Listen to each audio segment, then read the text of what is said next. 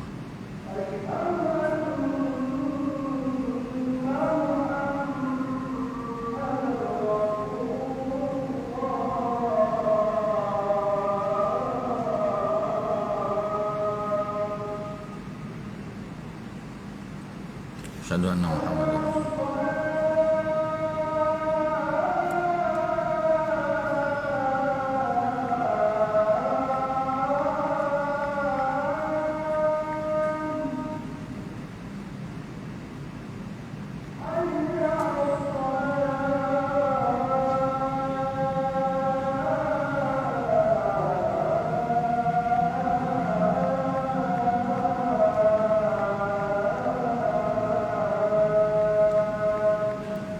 La haula wala quwwata illa billah.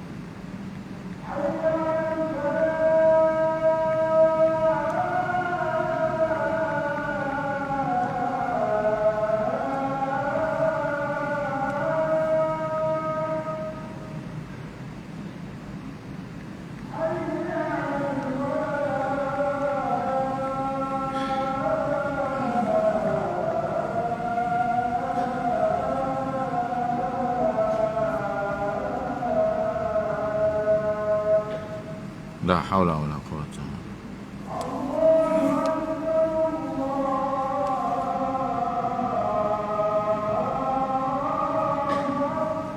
Allahu akbar.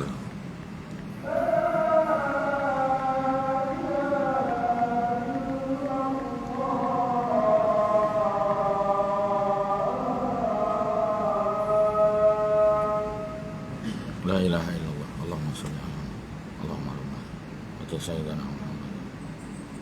Maka la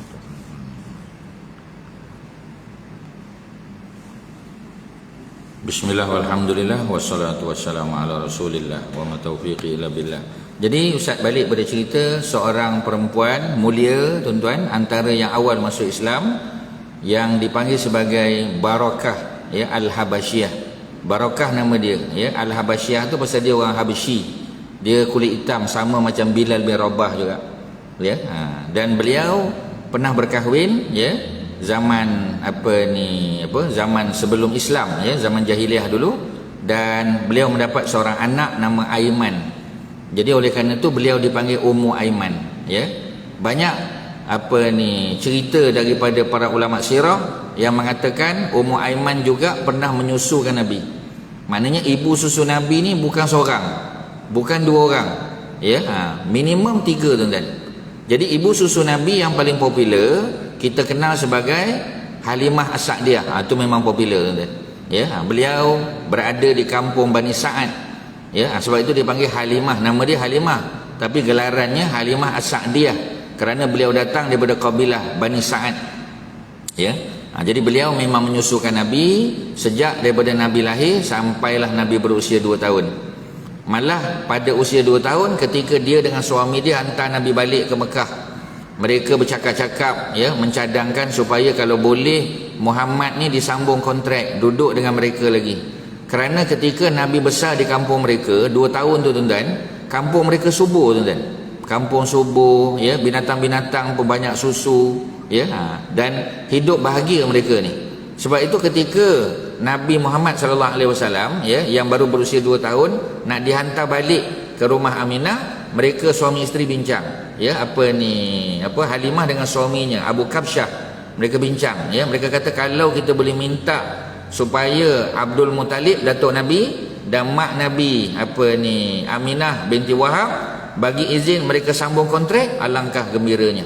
Jadi ketika mereka jumpa dengan Aminah dan juga datuk Nabi Abdul Muttalib, mereka minta izin. Alhamdulillah tuan-tuan, ya, mak Nabi benarkan, Abdul Muttalib pun benarkan. Sebab itu Muhammad dibawa balik dan dibesarkan oleh mereka sampai usia Nabi 5 tahun. Ya, patutnya 2 tahun sebab menyusukan 2 tahun. Patutnya habis 2 tahun balik. Ya, tapi tak tuan-tuan, besar di kampung. Sebab itu Nabi ni tough di badannya tuan-tuan. Nabi pandai naik kuda, Nabi pandai naik unta, Nabi pandai memanah, Nabi pandai main pedang tuan-tuan. Sebab apa? Sebab Nabi duduk di kampung. Macam kita tuan-tuan, ya, dulu kita, zaman-zaman dulu tuan-tuan, macam kita, bila cuti sekolah hantar balik kampung tuan-tuan. Itu yang boleh mandi sungai, ya, tahu berenang. Mana ada ambil swimming class, tak ada tuan-tuan. Anak kita ambil swimming class. Kita dulu tuan-tuan, ya, tak ada masalah kampung tuan-tuan. Ya, tak demam pun kalau tak pakai selipar tuan-tuan. Ya, main dengan kambing, dengan lembu biasa di kampung tuan-tuan. Ya, jadi maknanya nak bagi tahu macam itulah orang Arab. Ketika mereka kecil hantar ke kampung, sebab orang kampung bahasa Arabnya masih bagus tuan-tuan. Sebab itu Nabi punya bahasa Arab tuan-tuan memang, ya, Nabi bila bercakap bitalaqah, maknanya Nabi cakap tu fasih tuan-tuan. Bahasa Arab Nabi fasih. Kalau Nabi duduk di Mekah saja, bahasa orang Mekah dia dah campur, dia dah rojak. Pasal Mekah ni adalah trade center. Orang datang buat haji, buat umrah. Umrah setiap hari orang buat. Haji setahun sekali. Jamaah daripada Parsi datang, ya, daripada Yaman, daripada negeri Syam, daripada Ethiopia, orang bercampur. Sebab tu bahasa Arab Mekah ni kurang tuan-tuan. Sebab itu, ya, mak bapak di Mekah hantar anak mereka duduk di kampung. Termasuklah Saidina Hamzah, ya, yang merupakan bapa saudara Nabi dan juga sepupu Nabi. Sebab apa Ustaz kata Hamzah sepupu Nabi? Pasal daripada sebelah mak Hamzah nama dia Halah binti Wahab. Tuan-tuan dengar, ya. Mak Saidina Hamzah Halah binti Wahab. Mak Nabi Aminah binti Wahab. Adik-beradik tuan-tuan. Adik-beradik. Cuma Aminah kahwin dengan Abdullah, ya. Manakala kakak Aminah Halah kahwin dengan Abdul Muttalib. Maknanya Aminah tu dia boleh panggil Abdul Muttalib tu bapa mentua, dan dia juga boleh panggil abang. Sebab apa? Sebab Abdul Muttalib kahwin dengan kakak dia tuan-tuan. Ya, maknanya abang ipar dia. Selain daripada bapa mentua, abang ipar. Sebab itu Nabi dengan Hamzah memang kamcing tuan-tuan. Beza umur 2 tahun. Hamzah lagi tua 2 tahun. Ya, tetapi rapat Nabi kerana mereka adalah sepupu. Ustaz tambah lagi satu dia. Tuan-tuan, apa dia? Kerana Hamzah juga menyusu daripada Halimah Sa'diyah. Itu yang Nabi rapat dengan Hamzah tuan-tuan. Maknanya Hamzah ni adalah kawan sepermainan Nabi sejak kecil. Sebab itu Hamzah pertahan Nabi tuan-tuan. Cuba tuan-tuan tengok macam mana Hamzah pertahan Nabi sampai dia meninggal dalam perang Uhud tuan-tuan. Sebab itu ketika Hamzah meninggal dalam perang Uhud, apa jadi Nabi? Menangis Nabi tuan-tuan. Nabi sedih ketika Nabi melihat bagaimana dada Hamzah robek. Ya, tuan-tuan pun tahu cerita. Ya, ini sebut dalam Sahih Bukhari tuan-tuan. Cuma siapa yang robek itu tak ada cerita. Tuan-tuan jangan tuduh siapa-siapa. Ya, kerana, ya, kita tidak tahu siapa yang merobeknya. Cerita-cerita orang tokok tambah ni banyak tuan-tuan. Ya, tapi kita tak tahu. Terutamanya kalau orang tuduh Hindun yang buat. Tuan-tuan kena ingat, masa Hindun buat, kalau katalah dia buat, tak ada riwayat tuan-tuan. Dalam Sahih Bukhari, Sahih Muslim, dalam kitab Sunan tak sebut. Ya, ini cerita-cerita orang cerita lah. Jadi kalaulah Hindun tu buat, dia buat masa dia kafir. Tetapi Hindun masuk Islam. Dan tuan-tuan tahu kan, Hindun ni isteri Abu Sufyan. Maknanya Nabi kahwin dengan anak Abu Sufyan. Salah seorang anak Abu Sufyan, Ramlah binti Abu Sufyan, adalah isteri Nabi. Mana Abu Sufyan tu dulu jahat lawan Nabi, dia bapa mentua Nabi. Hindun pula isteri pada Abu Sufyan, ya. Maknanya pangkat mak mentua Nabi tuan-tuan. Jadi oleh kerana mereka telah masuk Islam, menjadi satu kesalahan kalau kita kritik, ya, dan timbulkan benda-benda dulu yang mereka buat. Sebab mereka buat zaman jahiliah. Ya, macam kita lah tuan-tuan. Ada seorang kawan kita, sekarang dia AJK masjid. Masjid lain lah, bukan masjid ni lah tuan-tuan. Ya, dia AJK, orang baik dah. Tapi dulu kita kata dia ni apa benda tak buat. Arak tu semua jenis arak dia minum. Tuan-tuan sebut je nama arak, semua dia minum tuan-tuan. Itu zaman jahiliah. Ya, dengan kita kata, ya, araknya dengan judi, dengan macam-macam. Tapi alhamdulillah tuan-tuan, dia dapat hidayah, dia dah jadi orang masjid, jadi AJK dah. Ya, sumbangan daripada masjid pun banyak tuan-tuan, contoh. Ya, jadi kalau kita kenal, bila kita tengok muka, kita tak jumpa lama. Dulu kita kenal dia 30 tahun lalu. Masa tu dia masih lagi kaki arak, kaki judi. Kita 30 tahun kita jumpa dia, datang semayang, ya, kita pun jumpa. Kita kata ni macam aku kenal 30 tahun. Ya. Jadi ada tak kita, perlu tak kita dedahkan siapa dia dulu? Tak payah tuan-tuan. Kita tutup aib dia. Man satara mu'minan, ya, sesiapa yang menutup aib seorang mukmin, satarahullahu fid dunya wal akhirah. Allah akan tutup aib dia di dunia dan di akhirat tuan-tuan. Jangan buka aib dia.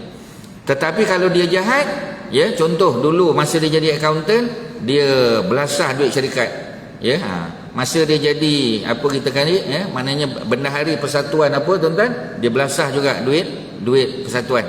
Sekarang dia mencalonkan diri untuk jadi bendahari masjid. Tuan-tuan kena dedahkan. Pasal kalau dia jahat juga, tuan-tuan dedah. Tapi kalau dia dah bertaubat, dah baik, dah kembali pada pangkal jalan, tuan-tuan jangan dedahkan keburukan orang. Man satara mu'minan, sesiapa yang menutup aib seseorang mukmin, satarahullahu fid dunya wal akhirah. Mudah-mudahan Allah tutup aib kita, tuan-tuan, di dunia dan di akhirat. Tuan-tuan, kita balik pada perbincangan kita sebelum kita tamat. Nak bagi tahu bahawasanya dalam hidup kita kena ambil Quran sebagai panduan. Salah satu panduan yang kita kena ambil daripada Quran ialah dalam hubungan kita dengan orang bukan Islam, tuan-tuan. Quran banyak cerita hubungan dengan orang bukan Islam. Ustaz bagi contoh daripada peristiwa Nabi dan para sahabat, sebab tu tuan-tuan, apabila ada konflik berlaku antara umat Islam dengan orang bukan Islam, dah tentu kita sokong umat Islam lah. Kalau ada konflik antara negara bukan Islam dengan negara bukan Islam, macam sekarang ni Ukraine dan juga Rusia, tuan-tuan baca balik sejarah dia. Adakah negara Ukraine tu memang negara yang secara rasmi tertubuh, ada dia punya official border dia atau sebagainya? Tuan-tuan kena baca balik. Tuan-tuan kena tengok siapa dia punya presiden, apa dia buat, macam mana keadaan umat Islam di negara dia, tuan-tuan. Banding pula dengan si Putin tu, kita kata di Rusia macam mana, umat Islam macam mana, adakah mereka dulu macam zaman Soviet Union ataupun tidak? Tuan-tuan kena baca yang tu sebelum kita boleh buat statement, tuan-tuan. Dapat pula panduan Quran. Quran kata bahawasanya musuh yang paling besar bagi umat Islam ni Yahudi dan orang-orang musyrikin, penyembah berhala, dan orang-orang yang terutamanya Kristian Ortodok. Mereka ni dipanggil sebagai Nasara. Mereka ini lebih dekat, lebih karib dengan orang Islam. Tuan-tuan, ketika mana Nabi Allah Isa AS diturunkan kali kedua, tuan-tuan. Kali pertama tuan-tuan tahulah, masa usia 30, satu riwayat lagi 33, Nabi Isa diangkat ke langit. Ketika mana tentera Roman Empire nak tangkap Nabi Isa, memang Nabi Isa kena tangkap. Nabi Isa dijatuhkan hukuman salib. Dan kita tahu yang disalib bukan Nabi Isa. Yang disalib adalah salah seorang anak murid Nabi Isa. Nabi Isa ada 12 orang anak murid, tuan, 12 orang. 12 orang. Yang paling muda namanya Judas Iskariot. Ini paling muda. Orang Kristian, tuan-tuan, kalau tuan-tuan baca cerita Kristian akan kata Judas Iskariot ni adalah pengkhianat, adalah penjahat, tuan-tuan. Tetapi Ibnu Katsir dalam kitabnya Qasas Al-Anbiya telah menolak pandangan ini dengan membawa hujah dan mengatakan sebenarnya Judas Iskariot itulah yang paling banyak pengorbanan kepada Nabi Allah Isa alaihissalam. Kerana ketika Allah nak apa kita panggil, nak angkat Nabi Isa ke langit, maka Nabi Isa telah bertanya kepada para pengikutnya, siapa yang mahu ditukar wajahnya menjadi wajah aku supaya dia ditangkap dan disalib? Tak ada siapa berani, tuan-tuan. Tetapi seorang budak muda namanya Judas Iskariot, beliau menawarkan diri dan beliau yang telah menggantikan Nabi Allah Isa alaihissalam. Sebab itu cerita Judas Iskariot dalam Islam cerita baik, tetapi dalam versi Kristian beliau dianggap sebagai pengkhianat. Dia bukan pengkhianat, tuan-tuan. Beliaulah orang yang menyelamatkan, kita kata menggantikan Nabi Isa, posisi Nabi Isa sebagai orang yang disalib, tuan-tuan. Sebab itu dalam Islam jasanya, pengorbanannya kita kenal.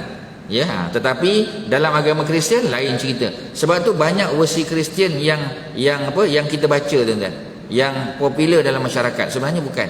Tuan-tuan kena balik, macam cerita Nabi Adam dengan isterinya makan khuldi sebagai contoh. Banyak orang salahkan kita panggil, salahkan isterinya. Dan dengan sebab mereka makan tu maka dicampak ke dunia. Bukan, tuan-tuan. Ibnu Katsir tak cakap macam tu. Imam Tabari tak cakap macam tu, tuan-tuan. Kerana keputusan untuk menghantar Adam dan juga isterinya Hawa memang sudah keputusan asal. Memang ketika Allah cipta Adam dan juga kemudian Allah cipta Sayyidatina Hawa, tujuannya untuk mentadbir dunia. Sebab tu Allah sebut inni ja'ilun fil ardi khalifah. Ayat yang ke-30 kan, dalam surah Al-Baqarah. Ketika mana Allah berkata kepada para malaikat, inni sesungguhnya aku, kata Allah, ja'ilun, aku akan jadikan fil ardi, atas muka bumi, khalifatan. Maknanya ketika manusia dicipta memang tujuannya untuk mentadbir dunia. Jadi isu Nabi Adam dan isterinya makan buah tu dalam syurga ya adalah satu ujian saja semata-mata tuan-tuan. Tak ada kaitan sama ada lepas tu Nabi Adam nak dihantar ke dunia atau tidak. Makan atau tidak, tetap Nabi Adam dihantar. Jadi maknanya penghantaran Nabi Adam ke dunia itu bukanlah hukuman. Dia bukan hukuman, sebab itu sudah ditetapkan oleh Allah dalam ayat 30 surah Al-Baqarah. Jadi tuan-tuan jangan pakai versi Kristian. Versi Kristian menyalahkan isterinya, dan versi Kristian kata itulah sanction, itulah hukuman yang dikenakan kepada mereka kerana memakan buah larangan. Tuan-tuan, Ustaz tanya pada tuan-tuan, dalam syurga mana ada buah dilarang? Tak ada tuan-tuan. Syurga ni semua boleh makan. Ya, kalau tuan-tuan tak percaya, tuan-tuan baca surah Al-Waqiah. Ya, ketika mana Allah cerita tentang buah-buah yang banyak, wa faqihatin katsirah, dan buah-buahan yang banyak dalam syurga itu. La maqtu'atin wala mamnu'ah, tidak ada musim. Ya, maknanya buah dalam syurga ni sentiasa ada. La maqtu'ah, tidak ada musim yang tak ada buah, tak ada tuan-tuan. Wala mamnu'ah, dan tidak ada buah dalam syurga yang terlarang, tak ada tuan-tuan. Sebab itu ketika mana Allah uji Nabi Adam dan isterinya, itu ujian semata-mata nak tengok mereka ingat atau tidak janji mereka. Ya, tetapi bukan hukuman ketika mana mereka dihantar ke dunia, kerana penghantaran Nabi Adam dan isterinya itu memang sudah peringkat awal lagi ketika Allah nak menjadikan mereka, tuan-tuan. Jadi kita kena betulkan, sebab yang kita baca tu versi Kristian, tuan-tuan. So balik pada perbincangan yang kita buat pada malam ni, ya, Ustaz nak bagi tahu tuan-tuan, dalam bab yang berkaitan dengan hubungan, Nabi dah tunjuk zaman Nabi hidup. Sebab itu tuan-tuan, sirah kena baca, sirah kena belajar, ya, perbincangan sirah.